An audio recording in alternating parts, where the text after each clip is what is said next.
Queremos a todos cumprimentar, rogando a Jesus que nos abençoe, trazendo a sua paz à intimidade dos nossos corações. Aquele fora um ano difícil para Elisabeth Eslinger. Era o ano de 1835. Vítima de toda uma série de problemas de ordem pessoal, bem como de uma obsessão acirrada, envolvera-se em crimes de pequena monta e fora aprisionada. A obsessão por ela sofrida acabou desencadeando o seu potencial mediúnico e a entidade que lhe drenava as energias, que lhe vampirizava as forças e deixava sua mente atribulada em tormentos, passou a manifestar-se de forma material através do fenômeno da materialização dentro da própria prisão onde ela fora recolhida, na cidade de Weinsberg, na Alemanha. E ali chamou a atenção das autoridades legais, sobretudo do delegado responsável por aquela prisão, que prometeu, inclusive, aos presos que passou a introduzir na cela da médium obsedada, liberdade para aquele que provasse que ela estava fraudando as manifestações que se verificavam. E, repetidamente, todos os presos daquela prisão foram introduzidos na cela e vivenciaram, participaram a manifestação da entidade que estava lhe vampirizando e drenando as energias. Tratava-se do espírito de um padre que vinha pedir-lhe, vinha implorar-lhe por prece, por oração, que lhe aliviava a dor que sentia. Este padre teria vivido num condado próximo, em Wimmental, e desencarnara de forma dolorosa, encontrando-se na sua vida pós-mortem, defrontando uma realidade com a qual os seus conhecimentos, a sua preparação religiosa, a sua teologia não havia lhe revelado, não havia lhe preparado. E estando em inquietação íntima, passara, em função da afinidade que se estabeleceu entre ele e a senhorita Elisabeth Eslinger, a acomodar-se no seu psiquismo, fazendo pesar sobre ela os seus desejos, as suas vontades, as suas ideações, que lhe transformaram a vida da médium obsessa num verdadeiro caos. E com a sua mediunidade aflorada, o espírito materializava-se, passando por entre as celas da prisão, por entre as grades da prisão ou pela janela da mesma forma gradeada, para a surpresa de todos. Podia ser tocado e quando tocava deixava marcas que queimavam aqueles que por ele eram tocados, inclusive levantando bolhas. E a sua presença era manifestada primeiro por um sopro de ar frio, seguido de um odor pútrefo por aquela entidade exalada, lembrando os cadáveres que muitas vezes apodrecem em céu aberto. E aqueles eventos passaram a chamar a atenção de todos aqueles que viviam naquela cidade, e a autoridade legal, o delegado em questão, convocou uma assembleia para tratar e examinar minuciosamente o caso, sendo chamado um médico renomado, o Dr. Justinus Kerner, que se celebrizou no meio espírita por ser um dos precursores da doutrina espírita e por pesquisar uma médium chamada Frederica Ralph, que ficou conhecida com o pseudônimo de A Vidente de Prévost. Gabriel Delany, que foi um dos continuadores, contemporâneo, um dos continuadores da obra de Allan Kardec, o codificador da doutrina espírita, escreveu um livro muito interessante intitulado Fenômeno Espírita. No primeiro capítulo, ele faz um histórico das ideias espíritas, desde a antiguidade até a época, até o século XIX, época do advento do Espiritismo. E ali ele destaca um item para tratar desta vidente de Prévost, que teria vivido, então, bem antes do surgimento, do aparecimento do Espiritismo na Terra. Então, esse médico, Dr. Justinus Kerner, passou a examinar a senhorita Elizabeth Eslinger, que era uma pessoa robusta, sadia, na casa dos 38 anos, e que, submetida ao seu escrutínio, ao seu exame minucioso, a fim de ver se não sofria de alguma debilidade mental, alguma psicose, alguma alucinação, teve no seu diagnóstico o retrato da sua saúde. Elizabeth Eslinger era uma pessoa normal. E as manifestações não poderiam ser alucinação, já que elas eram inclusive palpáveis e se davam em diferentes momentos do dia, principalmente à noite, e todos aqueles que passavam as noites com ela verificavam os mesmos fenômenos, as mesmas materializações. E se instaurou todo o inquérito para examinar o seu caso. E todos os envolvidos vivenciaram as mesmas experiências, inclusive nas suas casas. O delegado, inclusive, durante a noite, sentia o sopro do ar frio, o cheiro pútredro, e a sua esposa, apavorada, enxergava, né, no seu quarto fechado a manifestação espiritual e da qual ela permanecia rezando, não orando, rezando, a fim de que aquela assombração desaparecesse. E esse processo obsessivo perdurou por longa data, até que o inquérito, né, concluiu pela autenticidade do fenômeno e ela ganhou liberdade, né, por ter cumprido a pena pelos crimes que havia cometido. E nisso o padre, ao manifestar-se, rogava muita oração. E ela lhe dizia para pedir para outra pessoa, para dirigir-se pessoalmente ao Redentor, já que ela não se considerava digna o suficiente, criminosa, pecadora, como ela se culpava, como ela se considerava, de orar por um igual, por alguém que se afinava com ela. Mas ante a insistência da entidade, ela foi, assim que conquistou a liberdade, até o condado de Wimmental, visitar o túmulo onde estava enterrado o padre, e ali ela conseguiu fazer uma oração sentida do fundo da sua alma pelo espírito que a obsedava.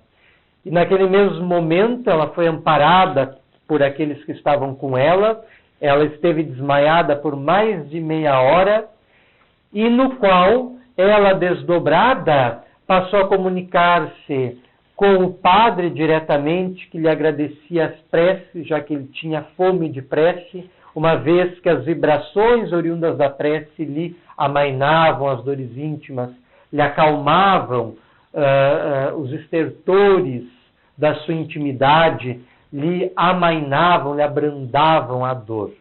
E naquele momento ele agradeceu pela prece, disse que não mais a perturbaria e seguiu além.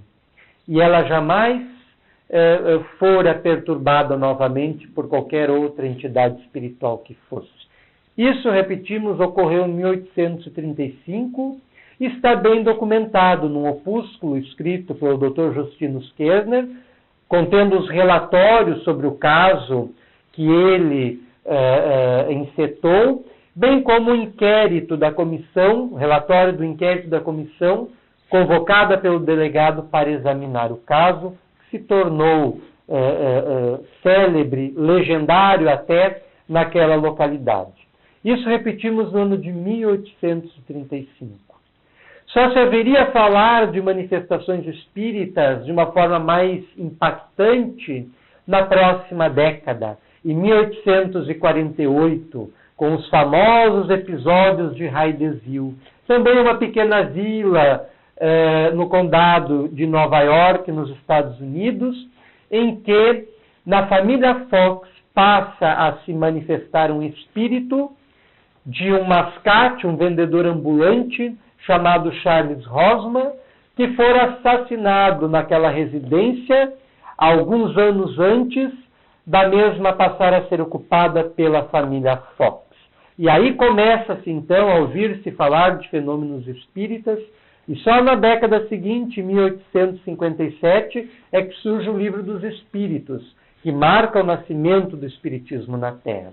Então nós observamos que este caso, passado em 1835, ele é precursor do movimento espírita e demonstra que o que acontece hoje aos nossos olhos, a interferência do mundo espiritual nas nossas vidas, é de todos os tempos, de todos os lugares, independente das pessoas, dos povos, das nacionalidades, das suas culturas, das suas religiões, das suas formas de pensar, ser, agir, comportar-se. Porque estriba-se, apoia-se numa lei fundamental da vida, que é o intercâmbio mental entre as diferentes faixas vibratórias que reinam neste universo de vibrações e ondulações energéticos nos quais nós vivemos. Por isso, estes eventos são anteriores à doutrina espírita, são distintos dela. A doutrina espírita vem ao seu tempo oferecer as explicações para as mesmas. Allan Kardec, o codificador da doutrina espírita, no ano de 1861, publica o Livro dos Médiuns, o maior tratado jamais publicado sobre a mediunidade e também sobre a parapsicologia. Ali nós encontramos toda a descrição, toda a explicação teórica, toda a fundamentação para entendermos os fenômenos mediúnicos e anímicos que a criatura possa vir experimentar com riquezas de detalhe. E um dos capítulos desta obra, precisamente o capítulo 23, Allan Kardec dedica ao estudo da obsessão.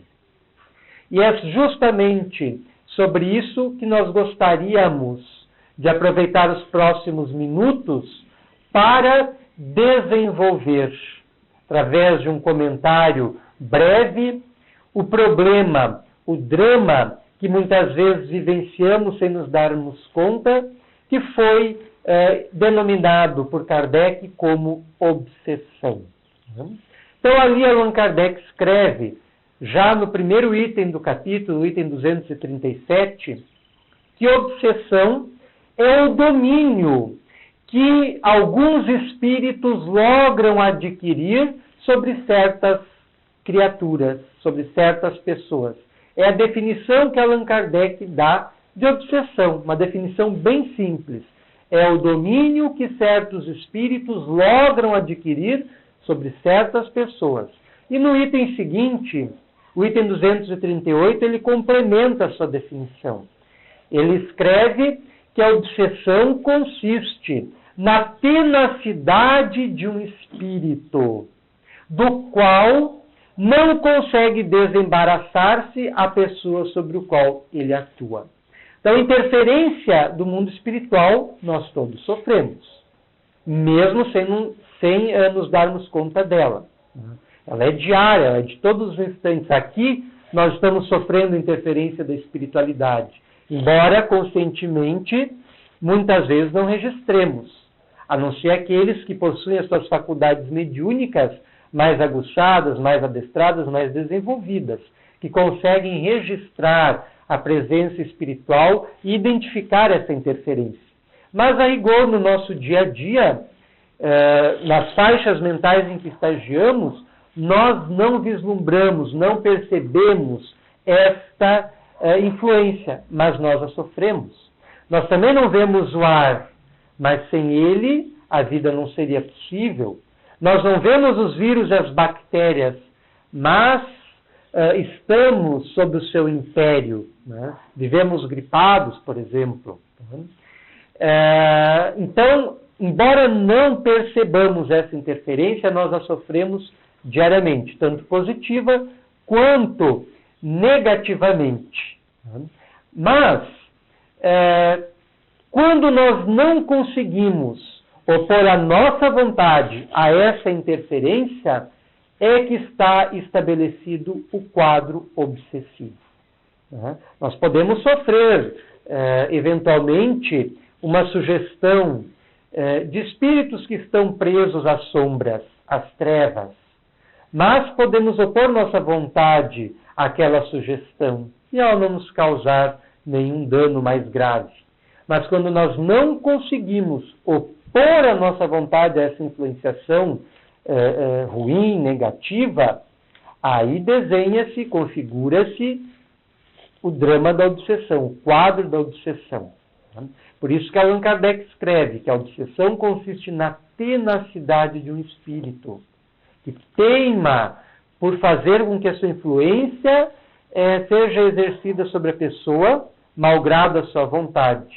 E, complementando com a escrita de Kardec, do qual não consegue desembaraçar-se a pessoa sobre quem o espírito atua. Tá? Aí nós temos, então, a definição de obsessão. Bem, mas como se instala o processo obsessivo?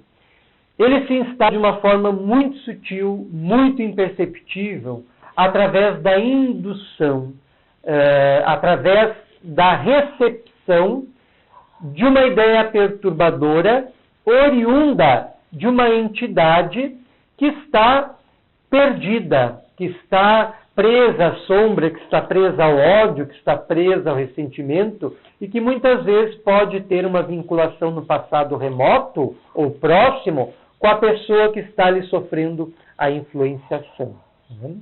Então, primeiro há a emissão dessa ideia perturbadora por uma entidade sombria, digamos assim, e a recepção da mesma ideia pela pessoa que se afinou com a entidade que está lhe endereçando aquela ideia, aquele pensamento, aquela mensagem.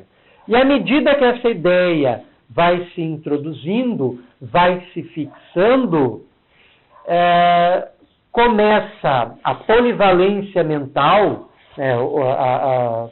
os nossos pensamentos, que são múltiplos, pensamos várias coisas diferentes no mesmo dia, e vamos deslocando o nosso pensamento de um lugar para o outro, de acordo com a necessidade, de acordo com a nossa vontade. Essa polivalência da nossa mente dá lugar ao monoideísmo, a uma ideia fixa, que é aquela ideia perturbadora que a entidade obsessiva está nos endereçando. Tá? Essa ideia fica martelando continuamente, formando um fluxo incessante, e que se nós a aceitamos, para usar um exemplo, se nós a aceitamos, nós vamos nos tornar vítimas dessa ideia e vamos acomodá-la em nossos processos mentais, que vão sintonizar com o nosso inconsciente, a bagagem do nosso inconsciente que vai transbordar e vai buscar elementos, conteúdos que vão se afinar com essa ideia, angústia, medo, culpa, raiva, ódio, ressentimento, que vão se afinar com essa ideia e que vêm das profundezas do nosso ser, que vêm muitas vezes das nossas experiências passadas e vão se afinar com aquela ideia e aí vai se formar um quadro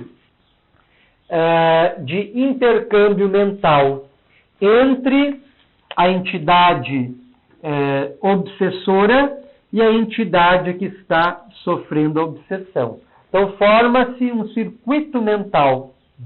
Em linhas gerais, esse é o mecanismo da obsessão. Né? Forma-se um circuito mental em que os pensamentos iniciais da entidade obsessiva são aceitos e respondidos na mesma medida, no mesmo teor, na mesma vibração, pela entidade que passa a ser obsedada. Enquanto não se rompe esse circuito, vigora a obsessão, vigora a interferência. E aí os reflexos negativos dessa interferência, na alteração da conduta do indivíduo, nas coisas que diz, mesmo não querendo dizer, fala aquilo intempestivamente, em função dessa pressão espiritual que ele está sofrendo, dessa entidade, e logo depois, muitas vezes, quando a obsessão está no seu estado inicial, se arrepende, vê que não queria ter dito aquilo, não queria ter magoado aquela pessoa que tanto ama. As pessoas que cercam o indivíduo que está sofrendo uma síndrome obsessiva identificam perfeitamente a mudança no seu estado interior, no seu jeito de ser, se torna mais arredio. Aquelas conversas animadas dão lugar à aversão, à animosidade, aquela afeição que era sentida, muitas vezes é transformada em antipatia. A pessoa, por sofrer essa pressão espiritual, essa interferência espiritual negativa, acaba sendo afastada daquelas pessoas que poderiam lhe alertar para o que está se passando com ela e poderiam assim lhe ajudar com seus aconselhamentos, com as suas preces, com as suas orações, etc. Então a interferência dessa ideia perturbadora, desse intercâmbio mental que se forma, se verifica na mudança dos padrões mentais do indivíduo que sofre o processo obsessivo e, por extensão, no seu comportamento, na sua conduta, que vai se transformando na medida exata do grau da obsessão. Allan Kardec estabeleceu uma tipologia das obsessões, identificando 3 tipos principais: a obsessão simples, a obsessão por fascinação e a obsessão por subjugação, que reflete um grau de aprofundamento. A obsessão simples é esta que ligeiramente explicamos e que pode ser de forma mais fácil atendida, solucionada, revertida, né? O indivíduo sofre essa influência, muitas vezes ele mesmo se dá conta de que não está agindo por si só e consegue buscar auxílio para ver-se livre daquele jugo, daquela prisão em que esta entidade está tentando mantê-lo, essa prisão mental, essa prisão energética, essa prisão em que essa entidade está lhe drenando as forças, as energias, e está tentando transformá-lo como numa marionete. Na obsessão por fascinação, o problema se agrava, né? A obsessão torna-se mais preocupante, porque geralmente é uma entidade intelectualmente mais desenvolvida, que conhece a fundo as imperfeições daquele que está obsedando, ou que pretende obsedar, principalmente o seu orgulho, a sua vaidade, as suas características negativas, e passa a usar essas características contra ela própria. E aí passa a fasciná-la. Essa é uma obsessão muito comum entre os médiums que estão aprendendo a educar as suas forças mediúnicas. Muitos médiuns passam por essa dificuldade no início do seu périplo mediúnico, no início da sua caminhada mediúnica, porque são inexperientes, e a entidade que por ele se manifesta passa a adular a sua vaidade, o seu orgulho. Às vezes o médium recebe uma mensagem que apresenta uma escrita simples, mas que o médium julga a grande revelação, né, e passa a sentir-se como missionário na Terra, como um veículo de entidades angélicas e por aí vai. Fascina-se, né? Por isso Allan Kardec chamou obsessão por fascinação. Então, o indivíduo, ele é manipulado pela entidade obsessiva, que vai saber usar as suas características psicológicas, as características da sua alma contra ele mesmo, atacando direto no seu orgulho, na sua vaidade, e através desta forma manipulando-a. Tá? E o terceiro tipo de obsessão, mais complicado, mais difícil, mais grave, é o da subjugação, na qual o intercâmbio mental evoluiu para um domínio completo, um império completo da entidade obsessiva sobre o indivíduo que está sendo obsedado. A sua vontade como que anula-se, se vê anulada, e é a entidade que passa a agir. Quantos casos os noticiários documentam de assassínios que são cometidos por pessoas que depois relatam, é claro que muitas vezes para defesa própria, um lapso em seu pensamento ou até mesmo uma interferência negativa da qual não conseguiam evadir-se.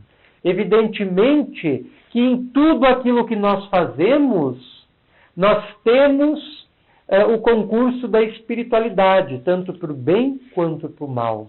O médico que salva vidas tem espíritos ao seu lado que vão auxiliá-lo a desincumbir da melhor forma possível a sua tarefa.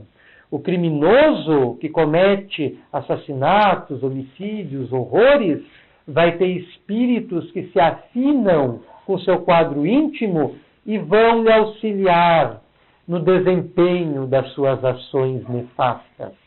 Então é muito fácil compreender que em casos mais drásticos existe ali a presença espiritual de entidades sombrias que dominam uma mente fraca, invigilante, imperfeita e inclinada, né, aos maus pendores e que se deixa arrastar ao talante, à vontade destes seres. Né? E aí nós vemos indivíduos que sofrem uma obsessão não de um espírito, mas de vários espíritos. Né? É famosa a passagem evangélica em que Jesus defronta o indivíduo que encontrava-se atormentado mentalmente, acossado por espíritos das trevas. E Jesus o interpela: qual é o teu nome? E ele responde, a entidade, porta-voz das demais, responde através do obsesso: meu nome é Legião, porque somos muitos. Meu nome é Legião, porque somos muitos. O indivíduo era vítima de uma obsessão, uma subjugação na qual atuavam vários espíritos que lhe dominavam a vontade. E que teve o intercâmbio mental, a subjugação arrebentada pelo influxo magnético do Cristo, que libertou aquele obsedado daquele circuito vicioso. Só que os quadros de subjugação, a maioria deles são irreversíveis. E a destinação dos indivíduos portadores dessa síndrome, muitas vezes são as casas de saúde mental. E não é nenhum, nem dois, nem três. A maioria dos dementados das pessoas que eram sãs, não das que já nascem por efeito dos seus karmas, com problemas mentais, né? Mas as pessoas que até o momento da sua vida eram sãs, eram, entre aspas, normais, estavam dentro daquilo que nós chamamos de normalidade, já que a linha que separa a normalidade da loucura é muito tênue. Muitas vezes nós, né, em momentos de paroxismos, né, de extremos, cometemos atos que a pessoa no seu quadro de normalidade não cometeria. Então é uma linha muito tênue essa que separa a normalidade da loucura. Mas esses indivíduos que, segundo a classificação da psiquiatria, são enquadrados dentro de transtornos mentais irreversíveis, mas que até um momento determinado da sua vida eram normais, ali se verifica de forma direta a influência espiritual que não foi atenuada. O espírito André Luiz, na obra Obreiros da Vida Eterna, que foi publicada no ano de 1946, num diálogo que ele mantém com outro espírito, o assistente Barcelos, num templo localizado dentro do nosso lar, a colônia espiritual que o asilou após o seu desencarne, enfoca a necessidade urgente das ciências médicas, psiquiátricas, psicológicas passarem a incorporar nos seus quadros de exame e de terapia o conhecimento da imortalidade, da reencarnação, da interferência espiritual sobre o mundo corporal, sobre as nossas mentes, dos dramas da obsessão, a fim de lograr mais êxito em seus processos terapêuticos. Né? Muitos casos, para usar o exemplo que citamos, dentro das casas de saúde, e que são tratados com barbitúricos, com remédios, com drogas, poderiam, se não solucionados por completo, ao menos abrandados, se fossem agregados à terapêutica médica, à terapêutica espiritual, que nós procedemos nas casas espíritas. E é por isso que há muitos casos de pessoas que são internadas, que não logram cura pelos procedimentos tradicionais, mas que por intercedência dos familiares, que no momento do desespero vão procurar essas coisas, como se diz, vão bater na casa espírita, vão bater na casa de umbanda, vão bater no médium tal e por aí vai, vão buscar socorro espiritual, conseguem desta forma, por esse caminho, solucionar o problema que não fora solucionado pelas medidas tradicionais adotadas pela medicina. Não estamos rechaçando nem criticando, as que são necessárias, indispensáveis até, mas seriam muito mais proveitosas se empregadas em parceria com técnicas espirituais, como as de desobsessão que nós empregamos nas casas espíritas para tratar desses dramas dolorosos da obsessão. Então, a subjugação, com raríssimas exceções, é um processo quase que irreversível, de difícil reversibilidade. São poucos os casos de subjugação que o indivíduo consegue vencer o jugo, afastar-se, ter aquela influência negativa rompida ou bloqueada e recuperar o seu perfeito juízo, voltar à sua vida normal. Mas é importante frisar que no processo obsessivo o que prepondera isso aqui é o intercâmbio mental, é a sintonia que se estabelece entre mentes afins. A obsessão não se dá se não há sintonia. Então, se o indivíduo está sendo obsedado, nem sempre ele é a vítima, porque a sua mente está em sintonia com a entidade que a está obsedando. Por N razões, por ter cometido um crime contra o espírito que está lhe obsedando numa encarnação passada, ou por alimentar os mesmos pensamentos e desejos que aquela entidade, ou ainda por simples empatia, como era o caso que nós relatamos, que aparentemente não havia nenhuma ligação entre o espírito do padre e a senhorita Elizabeth Eslinger, a não ser a simpatia, a sintonia mental, a faixa mental em que ambos se encontravam, o que gerou então a obsessão, e as manifestações mediúnicas dela decorrentes. Então, o que prepondera é a sintonia. E muitas vezes, até na casa espírita, quando nós atendemos os casos de desobsessão, às vezes gravíssimos, né, e que nos penalizam pelo sofrimento da pessoa, nós estamos visualizando apenas um lado da moeda e não o outro. Às vezes aquela pessoa, na encarnação anterior, né, cometeu muitos equívocos em relação com aquela que está lhe obsedando e que se acha no direito de lhe cobrar as coisas que fez de errado na vida anterior, né? Mas é importante lembrar que aquele que age no mal é porque não encontrou-se em condições de obrar no bem. E por isso encontra-se afastado do equilíbrio, afastado da razão justa, afastado do perfeito estado mental. E age por ignorância, por incompreensão, por imperfeição.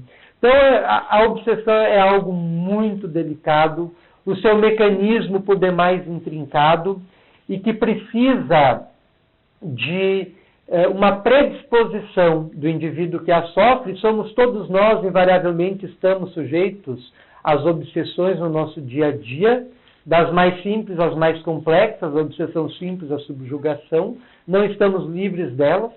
Se Francisco Xavier, Francisco Cândido Xavier não esteve, se Divaldo Pereira Franco não esteve, Divaldo Pereira Franco conviveu por anos com uma obsessão dolorosíssima, até conseguir libertar-se dela pela conversão do espírito que o perseguia para o bem.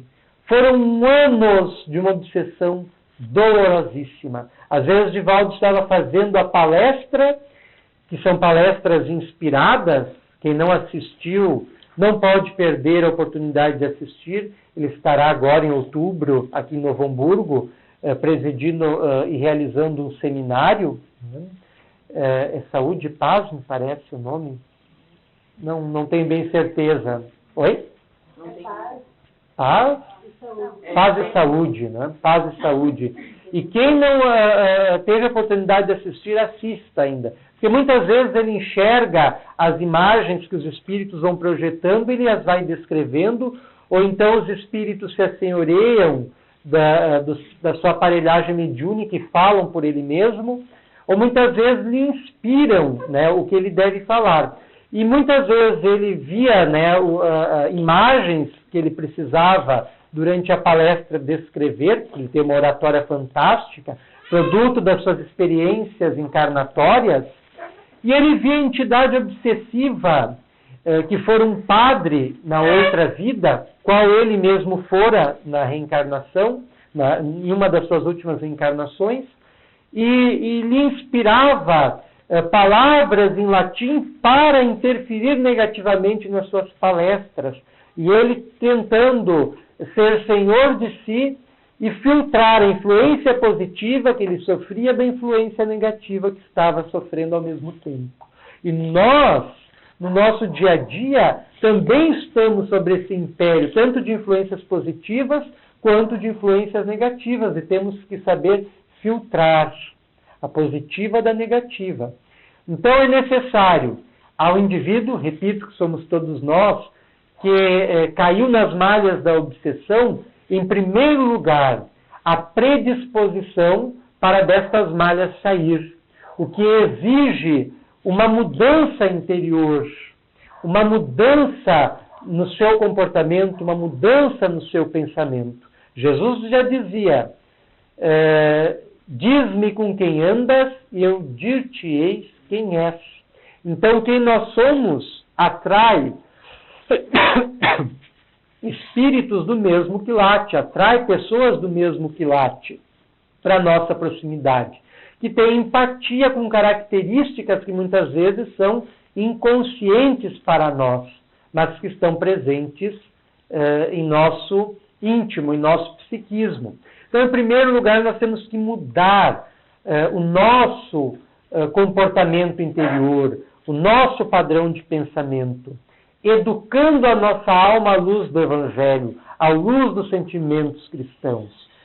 Esta é a terapia preventiva e curativa mais eficaz para a libertação do processo obsessivo, coadjuvada pela oração, pela leitura edificante, pelo atendimento fluidoterápico na casa espírita, os passes, a água fluidificada, as sessões de desobsessão, que são muito importantes, mas que muitas vezes são ineficazes para curar o processo da obsessão em si, porque doutrina a entidade obsessiva, mas não consegue doutrinar o obsedado.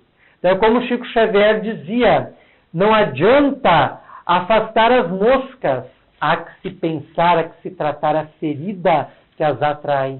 Então, muitas vezes, na casa espírita que nós fazemos, conseguimos afastar a entidade obsessiva, mas não conseguimos atuar sobre o obsedado, que vai atrair outra entidade no mesmo nível, no mesmo patamar, na mesma faixa vibratória, que vai hospedar-se em seu psiquismo, em sua mente. É como o plugue na tomada. O espírito Manuel Filomeno de Miranda, através de Divaldo Franco, publicou várias obras estudando casos de loucura e obsessão, onde ele traz essa metáfora do plugue da tomada. Existe a obsessão porque existe sintonia. O plugue encaixa na tomada. E quando o indivíduo tem um comportamento vicioso, um comportamento afastado das leis divinas, ele está abrindo brecha no seu campo mental para que entidades que se afinem com ele ali se instalem e passe a serviciá-lo, a dominá-lo, a conquistá-lo, a ter um império sobre ele. Mas em função da sua imprevidência, em função de estar afastado do equilíbrio, da paz interior, da ordem divina. Toda vez que nós nos afastamos das divinas leis, nós sofremos as consequências disso. E essas consequências se fazem sentir mais no âmbito da nossa mente, que é todo o universo que nós ainda não temos explorado suficientemente. Então, apenas para finalizar, é importante sublinhar que a obsessão é um problema muito sério, muito grave, para o qual não temos atentado suficientemente.